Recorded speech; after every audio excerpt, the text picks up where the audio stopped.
Layla, thought you might be interested in this. Conversations that Bex and I had with Desmond back in 2012. December, I think. Just, candid talks, that's all. We didn't square any circles or write any beat poetry. But he did have some interesting insights into his time in the Animus and what it means to be an assassin. Anyway, have a listen. You might find you and he had similar experiences, so, well, let me know what you think. Unless it's to tell me I sound like a total prat in these recordings. If that's the case, just say nothing. I mean, I did have a slight cold at the time I recorded these. That's probably why I sound odd. Anyway, okay, I'm done anyway, so turn off. Turn off. Oh, it's actually just a button. Sorry, here we go. No, come on, Shaun. Turn that thing off. Oh, hold on. I like what you said there. I want to get this for posterity. Say it again, nice and loud. Seriously? Sure, come on. If nothing else, it'll give me leverage with your old man. Ah, that's your angle. Nice. What I said was, I wish I hadn't been born into the Assassins. I wish I had chosen this life. Is that good enough? Sure, but why is that? Because choice is the central idea of our creed.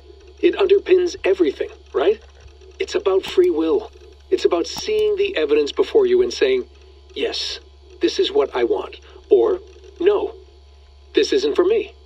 But when you're born into a group like this, or any other, like I was, you get mixed signals.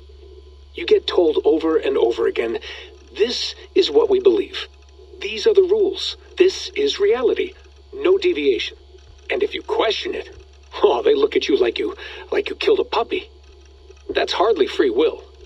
It's a weird irony when free will is your central belief, but nobody wants you to believe otherwise. I don't know how to say it exactly, but I always thought there was something self-destructive about our creed. If free will is the most important moral guidepost we have, we should be free to ignore it. To choose submission, for example. You know what I mean? Like, we should be free to side with the Templars. If it's really my choice, I could do that. Right. It's almost self-refuting. A democracy could democratically elect a dictator or choose to get rid of democracy altogether. Within our creed is the seed of its own destruction. That's what makes it powerful, I think. And fragile. Right. The more freedom you have, the more risky it is, you know? Anyway, my dad has mellowed over the years, but he was strict when we lived on the farm. He ran a tight ship. I never got the impression that I was free to choose my path forward. Our creed, our tenets, they were drilled into my head. By the time I was a teenager, I was following these rules out of a sense of duty. This was just what we did. That happens to a lot of organizations over time. A stagnation sets in, you know? A fundamentalism. Yeah. Following the rules becomes more important than achieving whatever goal you set out for yourself. And people start to lose sight of the reason the rules exist. That's called deontology, or a form of it. Following a rule for its own sake and not for the consequences it has. Yeah, but that feels backwards, doesn't it? Well, I think so. Following a rule is the easy part. Praying, taking a sip of wine, munching on a wafer. Rituals that give comfort. But that's just going through the motions. It makes people feel like they're doing something. When the hard work is, well, actually getting off your ass and doing something productive. I think people just want boundaries. Tight boundaries. They want to see the four walls that pen them in. I don't disagree. Anything outside that, anything that makes life more complex, that's scary. That's why I envy you. You chose this life. You went through that process and you decided, yes, I believe in this. Sure. It didn't stop me from being an insufferable know-it-all as a teenager, but I see your point. I would have loved to have been a know-it-all. I knew nothing. Not until you guys found me. Yeah. It wasn't until I met you, and Bex and Lucy, that I knew. I knew I wanted to be an assassin. Oh, thanks, Des. Come here. Bring it in, bud. I don't normally like touching, but we'll make an exception now. I am not hugging you. You sure? Because I smell very nice today. Can you just turn that off?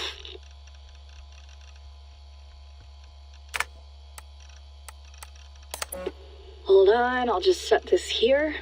Do you guys record everything we talk about? Not everything, but you've been using the Animus so much, I thought this was a good chance to learn some things about prolonged exposure. So I'm your guinea pig. No, my guinea pigs are all dead. The Animus was too much for them to handle. Cute. Can I ask you about the bleeding effect? Any recent flashes? Any memories resurfacing? Yeah, the usual things. Ghost images of Altair and Ezio a few times a day. Nothing intrusive, just brief moments. They pass quickly, almost without me noticing. Like a figure in the corner of my eye. Or remembering a dream from the night before. I did have one extended hallucination a few days ago. It was Ezio.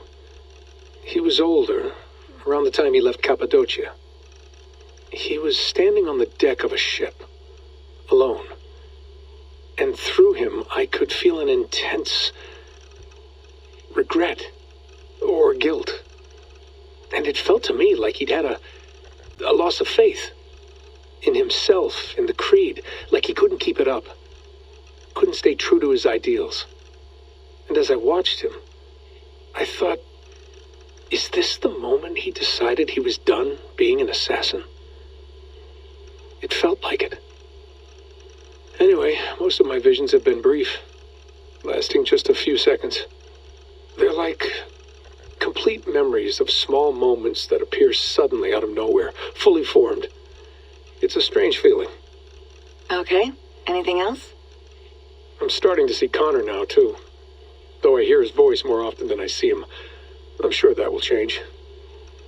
Oh, yeah, and yesterday, just before bed, I had a memory of being on a beach in the Caribbean with a bunch of sailors. Or maybe they were pirates. I don't know. No idea. Huh, we'll look into that. And how do you feel in general? In general? Well, I feel older, for one. Much older. And it's strangely comforting. I'm collecting the memories and skills and thoughts of so many people. I feel like I've lived a few hundred years or more. Is it possible that if I do this for too long, it'll push my own memories aside? That I'll be everyone but myself after a while? It's possible. That's called identity substitution. It's happened before, but it's rare. And someone with your background shouldn't need to worry. My background? You mean someone with my genes? My abilities? You have Isu DNA, and that lets you see things and do things and withstand traumas that other people can't. And I can suffer in ways that others can't. That's not something to be proud of. You mean the apple? Yeah. It has a pull, Bex. It tugs at my brain. It talks to me. Teases me. Drives me mad. And what I did to Lucy. God damn it. Nothing is worth the damage I did. The pain I caused. I know. But you're special. That's the point. I'm not special, Bex. I'm lucky.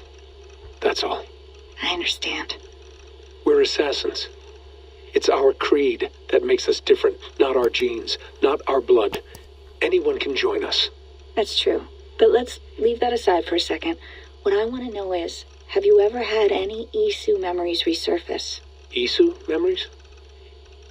I don't think so. I can't even begin to imagine what that would feel like. I think you'd know if you did. Maybe one day. We might be able to induce something. Jesus, let's fix the world first, okay? Before we start digging up my ancient ancestors. Deal. With my luck, I'll be related to some third-rate Isu like Sisyphus or something. Way to aim high, buddy. Hey, you gotta.